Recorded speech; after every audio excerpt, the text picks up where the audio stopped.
Hello! நான் daily குடிக்கிற amla juice எப்படி பண்ணுறதுன்னு பார்க்கலாமா? ஆனால் இது என்னோடய ஸ்டைல் கிடையாது. கௌதமோட ஸ்டைலில்.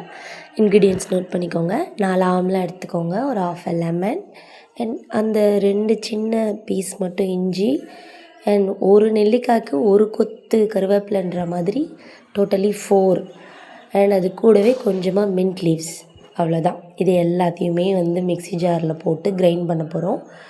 நெல்லிக்காய்க்கு பார்த்திங்கன்னா அந்த மேலே இருக்கிற அந்த ஸ்கின்னை மட்டும் தான் நம்ம எடுத்துக்க போகிறோம். உள்ளே இருக்க அந்த சீடை ரிமூவ் பண்ணிவிட்டு இது எல்லாத்தையுமே போட்டு கிரைண்ட் பண்ண போகிறோம்.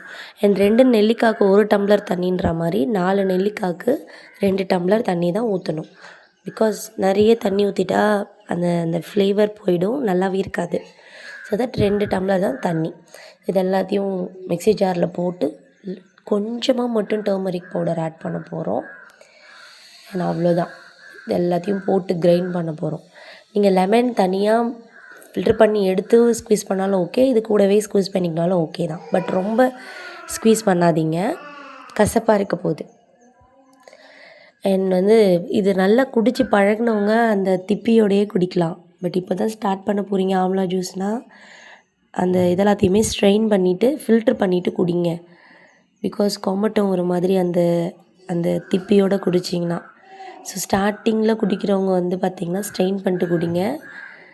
இப்போது பார்த்திங்கன்னா நான் ஸ்ட்ரெயின் பண்ணிட்டு தான் குடிப்பேன். என்னால் அது அந்த அந்த திப்பியோடு குடிக்க முடியல. ஸோ இன்னைக்கு கௌதம் அந்த திப்பியோடு தான் குடித்தாங்க, அவங்களாலே முடியல. அண்ட் இது ரெகுலராக எடுத்துக்காதீங்க. அசிடிட்டி ப்ராப்ளம் இருக்கவங்களும் சரி, இல்லை அல்சர் ப்ராப்ளம் இருக்கவங்களும் ரெகுலராக எடுத்துக்காதீங்க, சரிங்களா? 2 டேஸ்க்கு ஒன்ஸ் அந்த மாதிரி எடுத்துக்கோங்க. வீடியோஸ் பிடிச்சிருந்தால் மறக்காமல் லைக் அண்ட் சப்ஸ்கிரைப் பண்ணிக்கோங்க. இன்ஸ்டாவில் ஃபாலோ